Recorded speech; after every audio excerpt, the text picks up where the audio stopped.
How dare you refuse to help my daughter? My fiancée snapped as I stared at my drained account. $88,000 gone overnight. Her mom smiled. It was for her engagement party. She deserves a helicopter entrance. And more. I blinked. My fiancé laughed and said, "Just do your duty as her partner." I didn't argue. I simply walked away.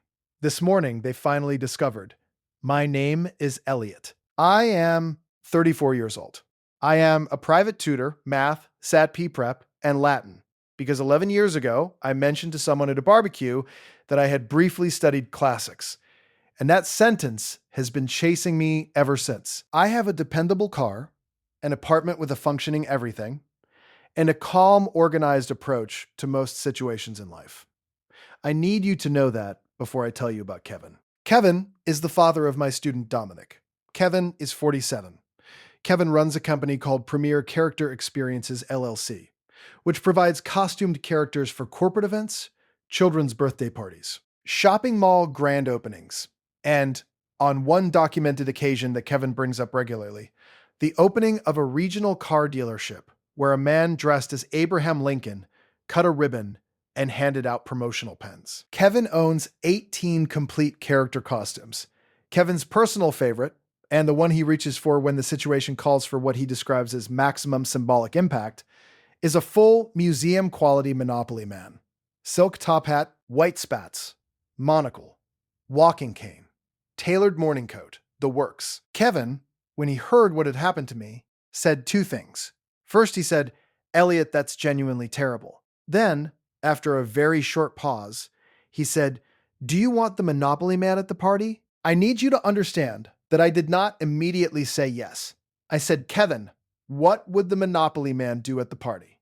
Kevin said, "He would stand in the crowd. He would be very visible. He would have chance cards." I said, "Real chance cards? From the game?" Kevin said, "Custom ones, with custom text. Eliot, I have a printer, a laminator, and about 5 hours free on Friday. Give me the text. I'll handle everything else."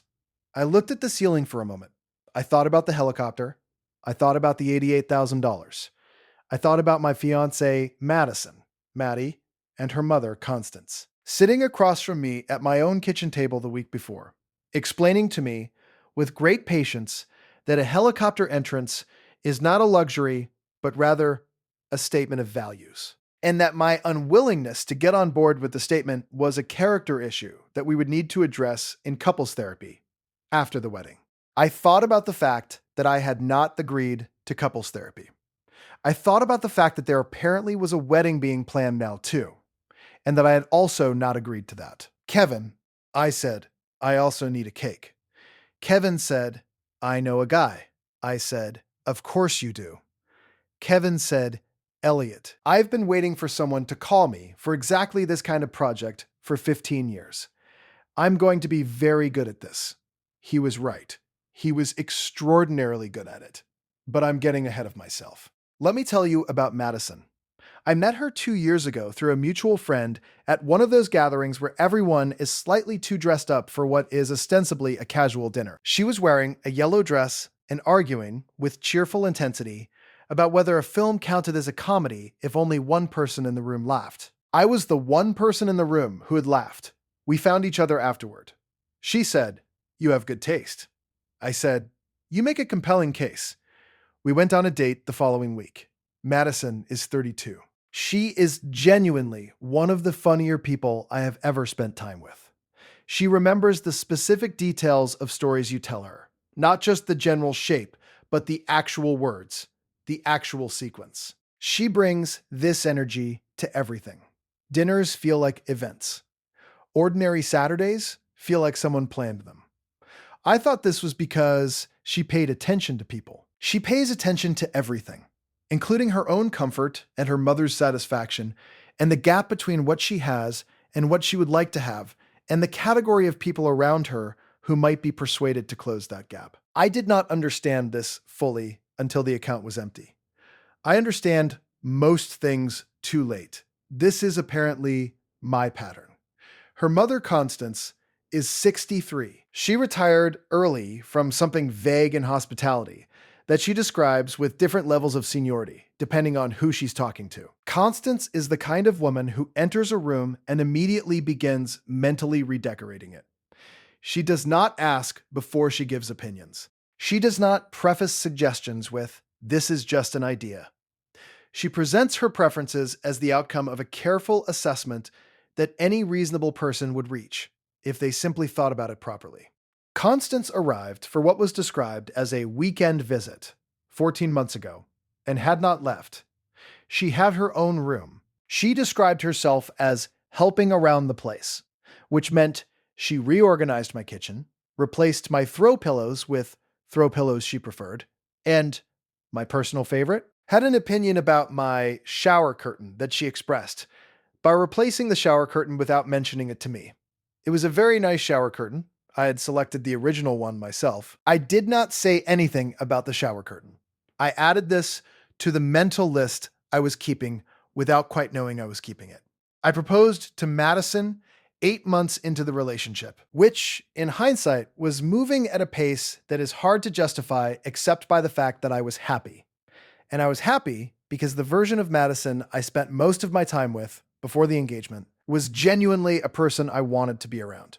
The engagement changed the ratio. The engagement brought Constance into closer orbit and activated something in both of them that I can only describe as a shared project management mode from which I was functionally excluded as a stakeholder. We agreed on a budget for the engagement party.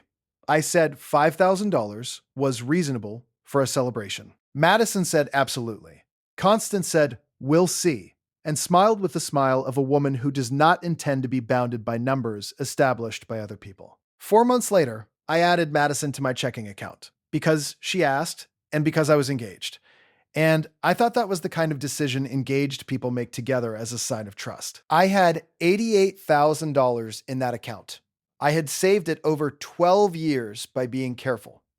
I want to be very specific about the number of years and the word careful because I want it to register. 12 years. Careful. The money was gone in 11 days. I discovered this on a Wednesday morning while making coffee. I checked my banking app. I check it every morning. This is a habit. And I saw a number that caused me to set down the coffee mug in the specific way you set something down when your hands are no longer fully cooperating with your brain. I stood in my kitchen for approximately 40 seconds, doing nothing. Then I opened the transaction history. Venue deposit, $18,000. Helicopter booking, $12,000. Bespoke floral concept, phase 1, $7,400. Bespoke floral concept, phase 2, $3,800. Phase 2. There was a phase 2. Photographer, $6,500. Custom stationery, 200 guests, $2,200. Catering deposit, $14,000. Champagne selection, curated, $8,900. Surprise entertainment element TBD, $4,000. I did not know what this was. I still do not know what this was. The entertainment had a TBD and a price tag, and no one had told me either of these things. The list continued. I read all of it. I read it the way you read a medical diagnosis that you suspected was coming but hoped wouldn't be confirmed. With careful attention and a very still face. I called Madison. She picked up on the second ring, which told me she had been expecting the call. She said, "Morning. Don't freak out." I said, "Madison," she said, "it's going to be incredible. Once you see the floral concept, you'll understand everything. The designer is genuinely an artist." I said, $88,000. She said, "It sounds bigger when you say it like that." I said, "How would you like me to say it?" She said she needed to call her mom and hung up. I tried 4 times over the next week to have a direct, calm, adult conversation about what had happened. I will spare you the full replay of each attempt because reliving it is unpleasant. But here's the essential shape. Attempt 1. Phone call. Madison told me I was being very literal about money and that she wished I could approach the situation with more emotional generosity. She said this twice. I did not know what emotional generosity meant as it applied to $88,000. I still don't. Attempt 2. Dinner. Just the two of us. Constance appeared halfway through. I said I had wanted this to be private. Constance said, "I'm just getting water." She sat down with the water and did not leave. The conversation became a thing in which I was 2 against 1, and Constance kept saying things like, "Eliot, what is a party if not an investment in joy?" Attempt 3. I wrote a document. 3 pages, timeline, amounts, questions, proposed solutions. I brought it to the table. Madison looked at it and said, "Did you seriously make a document?" I said, "Yes." She said, "Eliot." The way she said my name contained an entire editorial position. I put the document away. Attempt 4. I called the bank and discovered that because Madison had joint account access, every transaction was fully authorized and there was no recourse. The bank representative said, "I'm so sorry," with the specific inflection of someone delivering bad news they've delivered before. I thanked her, which was an odd impulse. After attempt 4, I went to collect Dominic from a tutoring session, and his father, Kevin, was waiting in the hall. Kevin is a man who reads rooms. He looked at my face and said, "Do you want to come in for a minute? I'll make coffee." I said yes and told Kevin everything, which took about 15 minutes and resulted in Kevin making a very specific expression. The expression of a man who has been waiting for exactly this conversation and offering me the Monopoly Man. I said, "Kevin, why do you even own that costume?" Kevin said, "I have owned that costume for 9 years, and I have been asked that question 40 times, and my answer is always the same. A man needs to be prepared." I went home. I called Helen, my lawyer, who had been briefed on the situation 3 days earlier, and had been, I think, waiting for me to decide I was ready. Helen said, "Finally," not unkindly, just finally. I said, "Helen, I want to do this right. Legal first, everything else after." Helen said, "Of course." And the everything else. How creative are we going? I said, "There's a man with a Monopoly Man costume and a man who makes cakes." There was a pause. Helen said, "I don't need to know about the costume or the cake. What I will tell you is that both of those things are completely legal as long as you're not on the premises during the event, and you don't instruct either party to say anything false." I said, "The costume doesn't talk. The cake will only say true things," Helen said. Then I look forward to reading about this on the internet. Here is what the breaking point looked like. 7 days before the party, Madison held a preview gathering. I found out about this not from Madison, but from a text forwarded to me by our mutual friend Serena, who had received an invitation and assumed I already knew about it. I did not already know about it. The preview was at the venue for 30 of Madison's closest people to show off the decorations and the floral concept and the general shape of the occasion before the main event. I had not been invited to preview my own engagement party. I want to sit with that sentence for a moment. A preview event for an engagement party, funded by my savings, to which I, Eliot, the engaged party and the savings donor, had not been invited. I went anyway. I drove to the venue. I walked in. A coordinator named Brianna stopped me at the door and said, "Oh, Eliot, Madison said you might show up," with such genuine warmth that I understood this was, from her perspective, a good thing. I walked through the venue. The floral concept was, honestly, extraordinary. I say this without irony. The botanical experience designer had done something genuinely beautiful to that space. All cascading greenery and architectural blooms that transformed the ceiling into something from a different world. It cost $11,200. Possibly, it was worth $11,200. I genuinely could not tell you. I was not in the right headspace to evaluate it fairly. The champagne was very good. I know, because Constance handed me a glass without asking and said, "Taste that. That's the curated selection." I tasted it. It was excellent. It was $8,900 of excellent. I handed the glass back. Madison saw me from across the room. She came over with the expression of someone who is deciding in real time whether to be pleased or concerned. She said, "You came." I said, "I wasn't told about this." She said, "It was spontaneous." I said, "Brianna said you told her I might show up." Madison said, "Can we not do this here?" and gestured at the 30 people around us, many of whom had gone slightly still in the way people go still when they sense a scene is forming. Constance materialized. Constance can materialize. It is one of her gifts. Constance said, not loudly, but at a volume engineered to be heard by the immediate vicinity. How dare you refuse to help my daughter? She has worked on this for months. She deserves this helicopter entrance, and she deserves more. You are standing here making her feel guilty for wanting something beautiful. 30 people with champagne glasses. Very quiet room. A floral installation of genuine artistry overhead. A coordinator named Brianna frozen near the door with a clipboard. Madison put her hand on my arm and said with the exact tone of someone ending an argument they believe they have already won, "Just do your duty as her partner." Eliot. I looked at my fiancé. I looked at Constance. I looked at the $11,200 ceiling. I said nothing. I nodded once. I walked to the door. I got in my car. I sat in the parking lot for 4 minutes. I texted Kevin, "Are you free Saturday?" Kevin replied, "In 9 seconds. I've had the costume dry cleaned since Tuesday." I called Helen from the car. I said, "I'm ready to file everything." Helen said, "I'll have the first letter out by morning." I said, "Helen, one more thing. After the legal steps, there's a party Saturday." Helen said, "I know. I don't know about it officially, and I'll continue not knowing about it officially. And I'd like you to stay home during it." I said, "I was planning to make a sandwich and read." Helen said, "Perfect. Make a good sandwich." I drove home. I opened my laptop.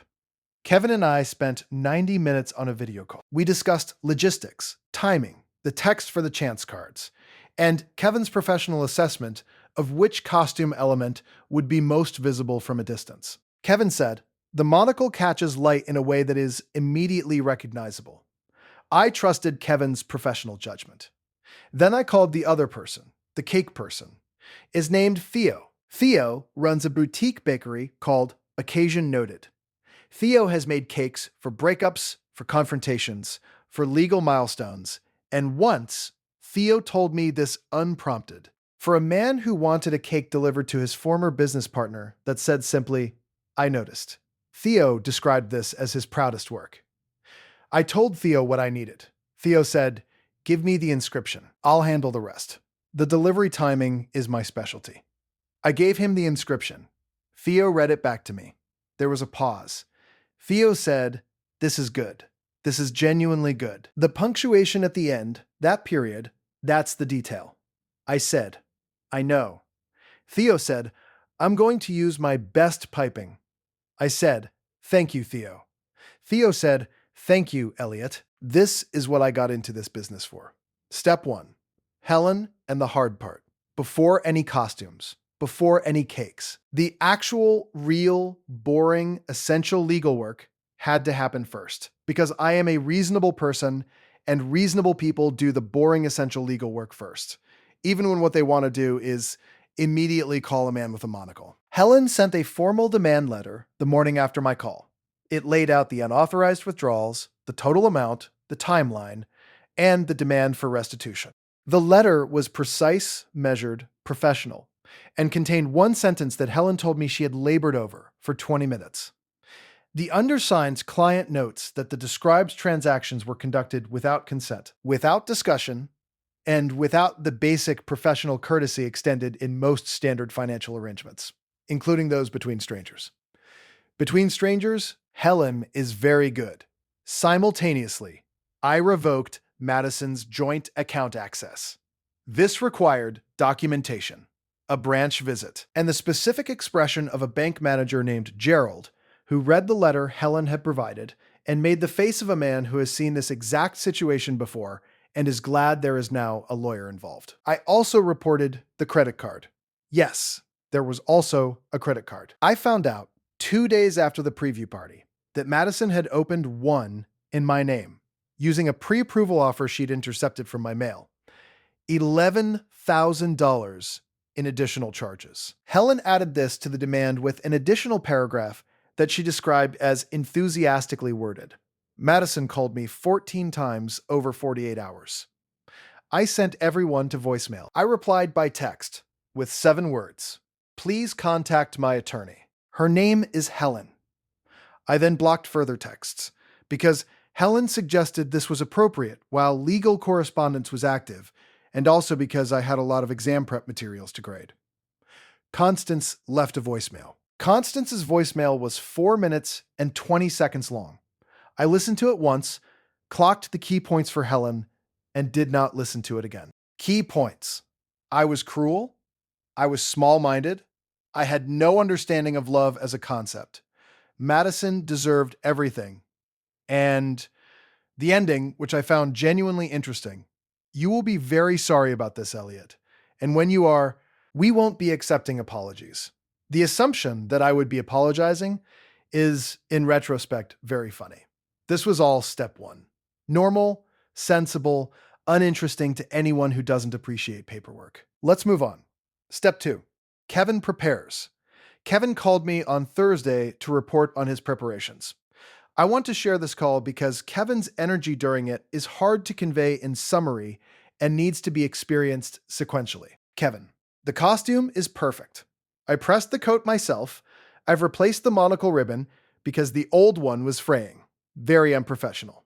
And the hat is brushed. The spats are white. The cane has a new rubber tip. Me, the cane has a rubber tip? Kevin, safety, Eliot.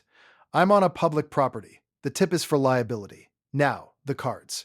Me, the cards. Kevin, I made 40 of them. Laminated. Standard Monopoly, orange, for the chance cards. Proper font, proper border. Front looks exactly like a real chance card. Back is where we live. Let me show you what Kevin made. Chance, Kevin's Print Shop, LLC. Custom run of 40. Bank error, in your favor. Unfortunately, this card belongs to someone else, specifically Eliot, who did not authorize the withdrawal. Collect nothing. Do not pass go. Questions. Contact Helen at Callaway Legal. Kevin texted me a photo of the finished card. I looked at it for a long time. I said, Kevin, this is either brilliant or we've both lost our minds. Kevin said, in my experience, those two things frequently overlap. Now listen. I've scouted the venue. The helicopter landing area is in the east parking lot.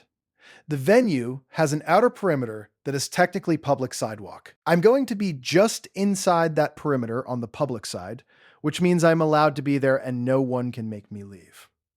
I checked with a friend who does event security. It's fine. I said, you have a friend in event security? Kevin said, Eliot, I've been doing character appearances for 15 years. I know everyone. I said, what about the crowd? Will you be visible? Kevin said, I'm going to be the Monopoly man at a helicopter engagement party. I will be the most visible thing there, including the helicopter. Kevin was correct, but I'm getting ahead of myself again. Step 3. Theo and the cake architecture. Theo called me Friday to confirm the order. I want to describe Theo's demeanor on this call, because it is relevant. Theo spoke about the cake the way an architect speaks about a building, with reverence for the materials, attention to structural decisions, and a clear sense that this object would exist in the world and say something specific through its existence. Theo. 3 tiers. The bottom tier is champagne sponge, a choice I made deliberately. You'll understand why. Second tier is vanilla with a lemon curd filling, because a good cake has lightness. The top tier is chocolate, because the occasion calls for weight. Me. Theo. The inscription. Theo. I'm getting to the inscription. The inscription goes on the second tier. Centered. White icing on ivory fondant. The font is what I call formal occasion. My own style, not a machine font, done by hand with a number 2 piping tip. I've practiced the inscription 4 times. The period at the end, you wanted a period. Me, yes, specifically. Theo, good. The period is good. The period says, this is complete. This is not a question. I'll use a slightly larger tip for the period alone, so it registers. I said, Theo, I want to read back the inscription to confirm. Theo said, please. I read it back. Here is what the cake said. What Theo piped, by hand, with professional care, in a font he called formal occasion, onto the second tier of a 3-tiered champagne sponge. Occasion noted bakery. Custom order ref. EN 0471. Delivery Saturday 4:15 p.m. Main hall toast. Congratulations, Madison. You planned a party for the ages. The helicopter was a lovely touch. The champagne was curated beautifully. The florals were genuinely stunning. Eliot paid for all of it. He thought you should know he knows. From a well-wisher, with love and documentation. Theo read it back. There was a silence. Then Theo said, the last line, with love and documentation. Is that final? I said yes. Theo said, good. That's the funniest part. The documentation part. Because it's true. I said, it's all true. Theo said, I know. That's why the piping will be excellent. Theo arranged delivery through the venue's catering coordinator, using a simple and entirely honest story. A friend of the groom's party was sending a surprise cake to be presented during the main toast. He provided a contact name, a fake first name, not anyone specific, and confirmed the delivery window of 4:15 p.m., which was when the head table would be midway through the champagne portion of the evening. The coordinator, a woman named Brianna, who I recognized from the preview, confirmed the time and added it to the run of show. Brianna added Theo's cake to the run of show. Brianna thought it was a surprise from a friend. It was, technically, a surprise. Just not from a friend. Step 4. Saturday. I made a sandwich. I want to be extremely clear about where I was on Saturday. I was at home. I made a turkey sandwich on sourdough with good mustard. I ate it. I read 40 pages of a book I had been meaning to get to for 2 months. I went through 3 of Dominic's practice essays. I made tea. I was, by any measure, having a normal, quiet, morally uncomplicated afternoon. Kevin texted me at 2:40 p.m. I'm in position. The monocle is catching the light beautifully. 2 guests have already asked if I'm part of the entertainment. Me, what did you say? Kevin, I said I am here to celebrate. Me, that's technically true. Kevin, yes, I am celebrating several things. The freedom of public space, the power of symbolic costuming. And honestly, Eliot, I'm just having a great time. There's canapes nearby, and someone gave me a champagne glass without asking. At 3 p.m., Kevin texted, helicopter is on approach. At 3:04 p.m., helicopter is landing. I'm in the 3rd row of the outdoor crowd. Very visible. The monocle is doing its job. I've already given out 11 cards. Let me describe from Kevin's debrief and from three separate guests who texted Serena about it, and Serena then texted me. Serena is perhaps the most efficient information distributor I have ever known. What happened when the helicopter landed? The helicopter set down in the east parking lot. The crowd on the venue terrace watched. The door opened. Madison emerged in Serena's words, something very white and very floaty that was clearly chosen for this moment and was genuinely impressive in its construction. She stood at the top of the little steps they'd set up at the helicopter door. This was her moment. This was what $12,000 of helicopter money was for. Kevin was in the crowd in a top hat, spats, and a monocle. Kevin raised his cane in salute. Kevin, according to the guest who described this to Serena in the most detail, was impossible not to look at. The Monopoly man at a helicopter engagement party creates a kind of visual cognitive dissonance that the human brain cannot resolve quickly. You know it's wrong, you can't identify why it's there, and you cannot stop looking at it. Kevin said later that 6 people around him took photos not of the helicopter, but of him. One woman asked him for a card. He gave her one. She read it. She put it in her purse with the expression of someone who has just understood a punchline and is not sure whether to laugh. Madison descended the helicopter steps. She walked toward the crowd. She was, Serena said, doing the walk. The planned, practiced, photogenic walk of someone who had spent a week thinking about how this would look. And then she saw Kevin. Kevin, in the Monopoly Man costume, at her engagement party, in the crowd, holding a cane, wearing a monocle, standing very still and looking at her with the patient, slightly judgmental expression that Kevin has apparently mastered as part of the character portrayal. Madison stopped walking. Serena, who was in the crowd and therefore present for this, described Madison's expression as A very specific kind of face, like when you're trying to understand something and your brain is buffering. Madison said, to no one in particular, "Why is there a Monopoly man?" Kevin stepped forward. He extended his cane toward her. He offered her a chance card. Madison looked at the card. She looked at Kevin.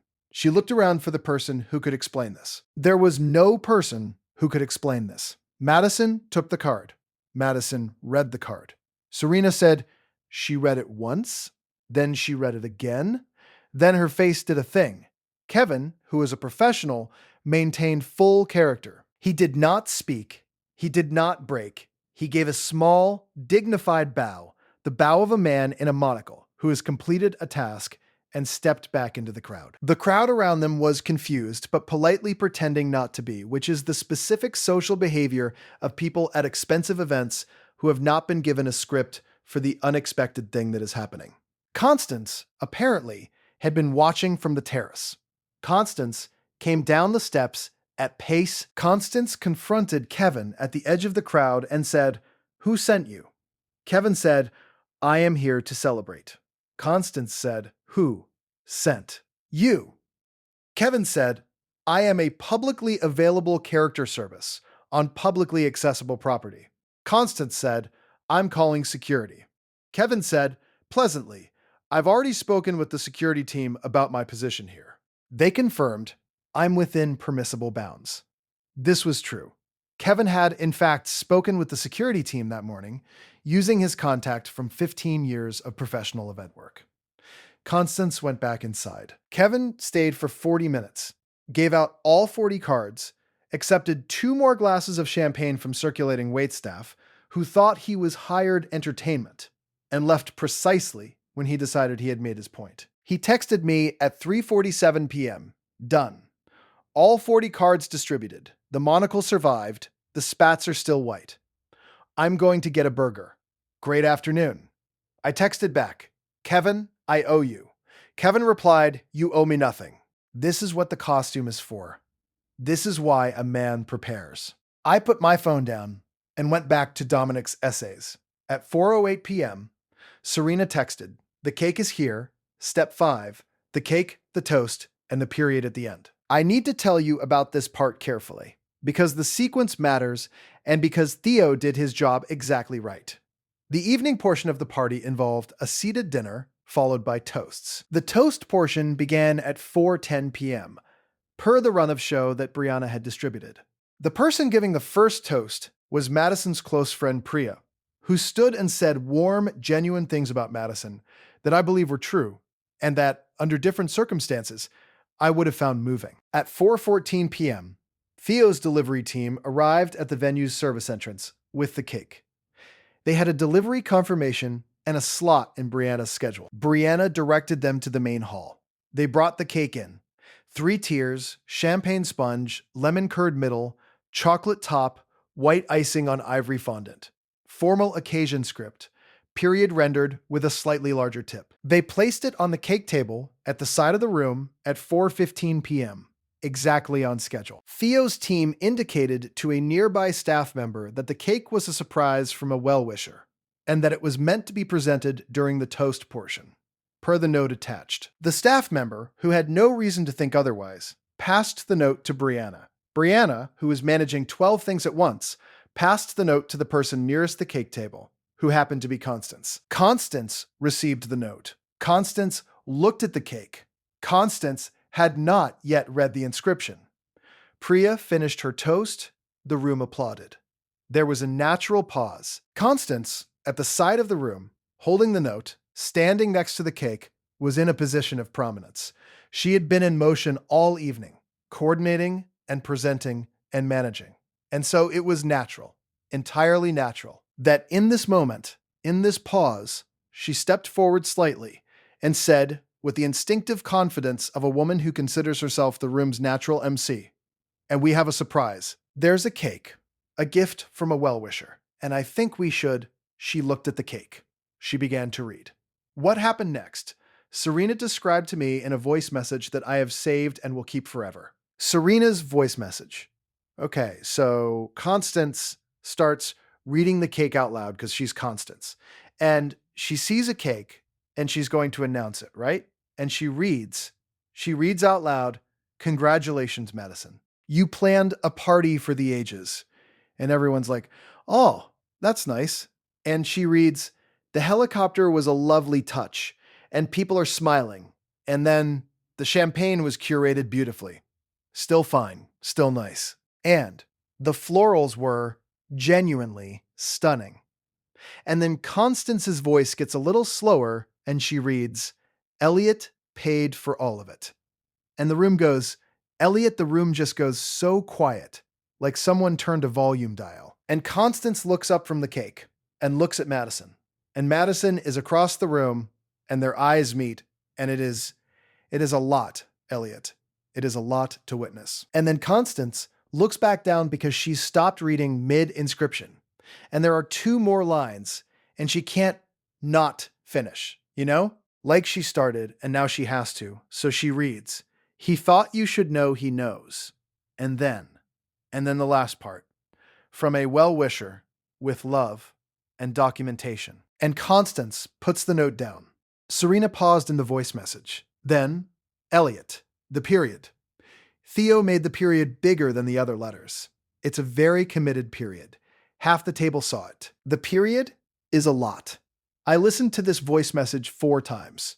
The room, according to Serena, had approximately 60 guests. Of those 60 guests, Serena estimates that 40 had, by that point in the evening, already seen or heard about the Monopoly Man. Several had been handed chance cards. Those who had read the cards had a context for the cake. Those who had not read the cards acquired the context rapidly, because 60 people in a room with a cake that says, "He thought you should know he knows," creates a specific conversational dynamic that is difficult to contain. Madison left the main hall. Constance followed. Brianna, the coordinator, stood near the cake with the expression of a professional who is processing something and choosing not to react until she has fully processed it. The remaining guests resumed the reception in a modified key. A little quieter, a little more attentive to each other, a little more aware that the evening had pivoted. The cake was, Serena confirmed, delicious. Several guests had a slice. Theo, when I texted him, said, "How was the delivery?"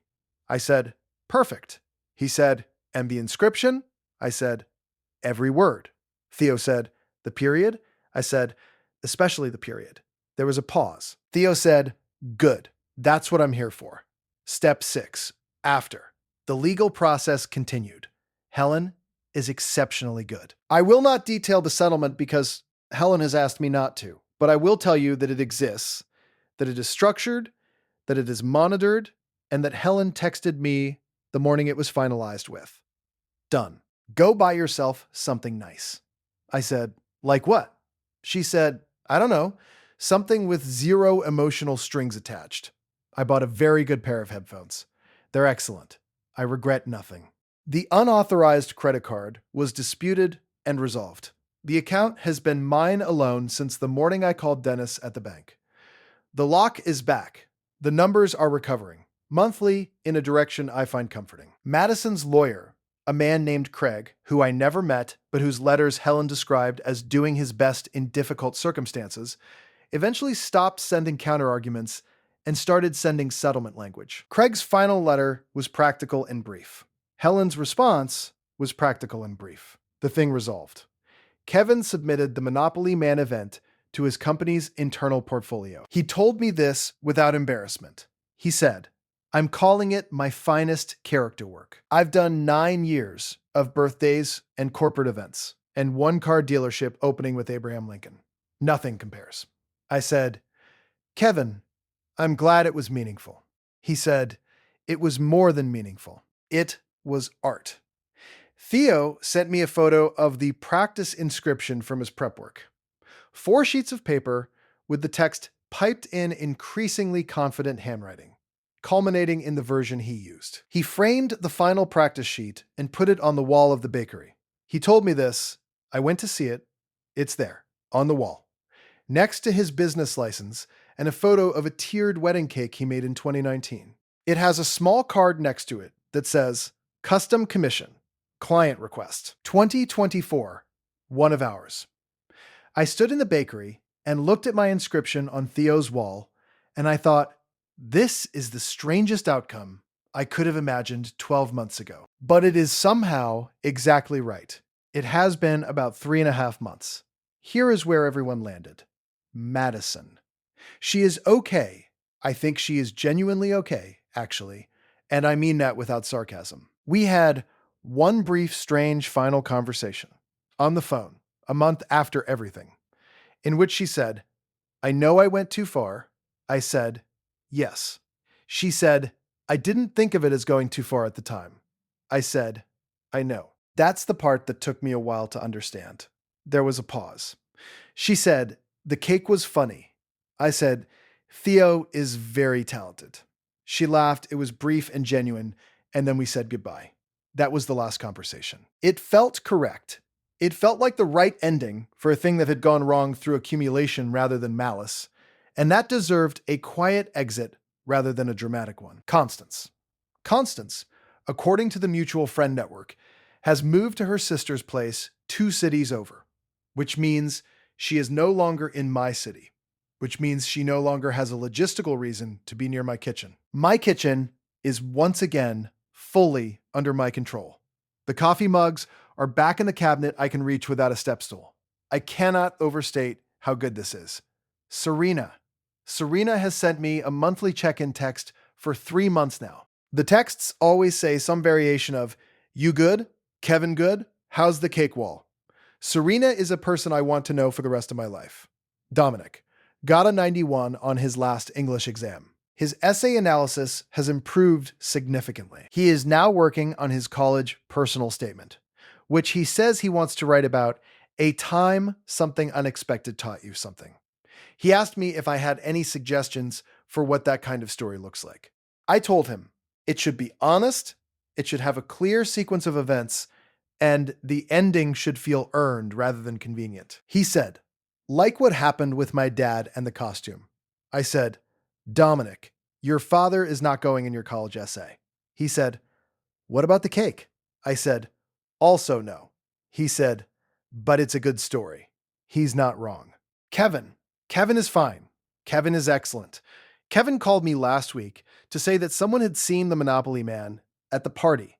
There are photos circulating that I have been told about but have not sought out, and had booked him for a corporate event in which the Monopoly Man is apparently a thematic fit for reasons Kevin did not fully explain. Kevin said the booking came in at his highest rate, and that he considers this a direct consequence of Saturday's visibility. Kevin said, Eliot, the monocle-based networking opportunities have been extraordinary.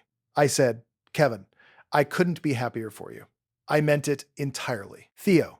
Theo's Bakery has had 3 new custom inscription orders in the past month from people who heard about the cake through various channels. Theo said the framed practice sheet on the wall has become a conversation piece. He said 2 customers have come in specifically to see it. Theo said, I think this is what bakeries should do, not just beautiful cakes. Precise cakes. Cakes that say the exact right thing at the exact right moment. I said, Theo, that's a very good mission statement. He said, I know. I've been working on it. The moral, okay, here's the thing I've actually learned. I spent 2 years treating my discomfort as a problem with my attitude. Every time something felt wrong, the money, the access, the shower curtain, the preview party I wasn't invited to, I was given a framework in which my feeling wrong was the issue that needed addressing. I was too literal, too financial, too rigid, not emotionally generous enough. Here is what I know now. Discomfort is data. When something feels wrong, that feeling is giving you information. The information might be small, a shower curtain replaced without asking, or it might be large, $88,000 redirected without consent. But the data is real, and it is worth taking seriously, regardless of how the person who created it chooses to characterize your response to it. I am not someone who thinks revenge is the answer to most things. I think clear communication, firm limits, and a good lawyer are the answer to most things. I think that if you catch the small data early and act on it, you rarely need to get to the point where a man in a monocle is handing out custom chance cards at your engagement party, while your own savings bought the champagne. But I also think this. Sometimes you get to the point anyway. Sometimes you are already standing in the parking lot before you realize how far you've traveled. And in that case, if you're already there, if the account is already empty and the helicopter is already booked and the florals are already installed, then you might as well be precise about it. The cake said true things. The card said true things. Every single element was accurate. I did not lie. I did not defame. I did not do anything I need to apologize for. I just made sure the right information reached the right room at the right time with excellent piping. And a period at the end that Theo made slightly larger than the other letters so it would register properly. I think that's enough of a moral. The period is the moral. The period says, this is complete. This is not a question. We are done here.